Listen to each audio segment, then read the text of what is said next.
ਅੱਗੇ ਵਧਾਂਗੇ ਤੇ ਗੱਲ ਕਰਾਂਗੇ ਦੇਸ਼ ਦੇ ਗ੍ਰਹਿ ਮੰਤਰੀ ਅਮਿਤ ਸ਼ਾਹ ਦੀ, ਕਿਉਂਕਿ ਤੜੀਪਾਰ ਵਾਲੇ ਇਲਜ਼ਾਮਾਂ ਤੇ ਦੇਸ਼ ਦੇ ਗ੍ਰਹਿ ਮੰਤਰੀ ਅਮਿਤ ਸ਼ਾਹ ਨੇ ਹੁਣ ਜਵਾਬ ਦਿੱਤਾ ਹੈ। ਉਹਨਾਂ ਨੇ ਕਿਹਾ ਕਿ ਮੇਰੇ ਖਿਲਾਫ ਰਾਜਨੀਤਿਕ ਸਾਜ਼ਿਸ਼ ਰਚੀ ਗਈ ਸੀ। मेरा उस केस ਦੇ ਨਾਲ दूर दूर तक कोई भी वास्ता नहीं है। जमानत मिलन तो बाद भी मैं अपना औहदा वापस नहीं लिया। निर्दोष साबित होने ते औहदा वापस मैं लिया सी, क्योंकि अमित शाह ते इल्जाम लगे सी ते उस तो बाद हुण उन्हां ने जवाब दिता। सीएम भगवंत मान भी अमित शाह नूं कह चुके ने तड़ीपार। पिछले महीने विधानसभा के स्पैशल सैशन दौरान सीएम भगवंत मान ने देश के गृह मंत्री अमित शाह ते शब्दी वार कीता सी। सीएम भगवंत मान ने कहा सी कि जे तड़ीपार खुद ही गृह मंत्री बन जाएंगे तो देश दा रब ही राखा है। तो हुण इस पूरे बयान ते जो कि सीएम भगवंत मान दे वल्लों दिता गया सी, होर भी कई आगुआं दे वल्लों दिता गया सी, उसते जवाब खुद दिता देश के गृह मंत्री अमित शाह ने। उन्होंने कहा कि मेरे खिलाफ राजनीतिक साजिश रची गई सी। मेरा उस केस दे नाल दूर दूर तक कोई भी लेना देना नहीं है, कोई भी वास्ता नहीं है। जमानत मिलन तो बाद भी मैं अपना औहदा वापस नहीं लिया सी। निर्दोष साबित होने ते मैं अपना औहदा वापस लिया।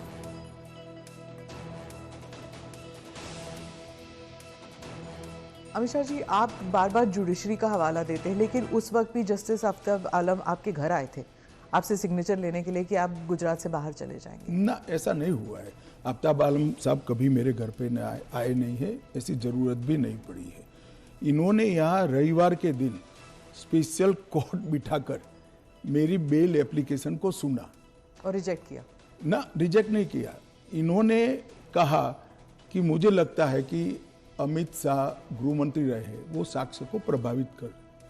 तो मेरी जो वकील थी, इन्होंने कहा कि आपको अगर ये भय है तो जब तक बेल एप्लीकेशन डिसाइड नहीं होता हमारे क्लाइंट गुजरात के बाहर रहेंगे।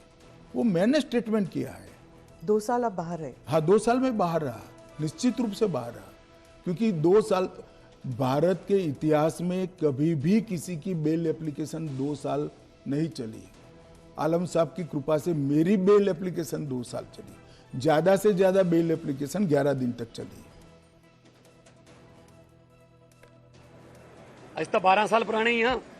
गैंगस्टर किने रखे हुए ने? सिरसा साहब ने पूछो कि गुजरात दियां साबरमती वाली जेल च कौन बैठा है जी?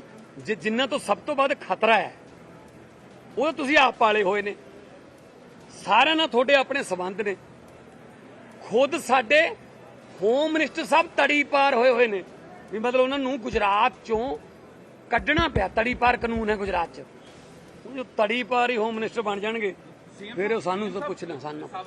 अमित शाह जी, आप बार बार जुडिशरी का हवाला देते हैं, लेकिन उस वक्त भी जस्टिस आफ्ताब आलम आपके घर आए थे आपसे सिग्नेचर लेने के लिए कि आप गुजरात से बाहर चले जाएंगे। ना, ऐसा नहीं हुआ है। आफ्ताब आलम साहब कभी मेरे घर पे आए नहीं है, ऐसी ज़रूरत भी नहीं पड़ी है। इन्होंने यहाँ रविवार के दिन स्पेशल कोर्ट बिठाकर मेरी बेल एप्लीकेशन को सुना और रिजेक्ट किया। ना, रिजेक्ट नहीं किया। इन्होंने कहा कि मुझे लगता है कि अमित शाह गृह मंत्री रहे, वो साक्ष्य को प्रभावित कर। तो मेरी जो वकील थी, इन्होंने कहा कि आपको अगर ये भय है तो जब तक बेल एप्लीकेशन डिसाइड नहीं होता हमारे क्लाइंट गुजरात के बाहर रहेंगे। वो मैंने स्टेटमेंट किया है। 2 साल आप बाहर रहे? हाँ, 2 साल में बाहर रहा, निश्चित रूप से बाहर रहा, क्योंकि 2 साल भारत के इतिहास में कभी भी किसी की बेल एप्लीकेशन 2 साल नहीं चली। आलम साहब की कृपा से मेरी बेल एप्लीकेशन 2 साल चली। ज्यादा से ज्यादा बेल एप्लीकेशन 11 दिन तक चली।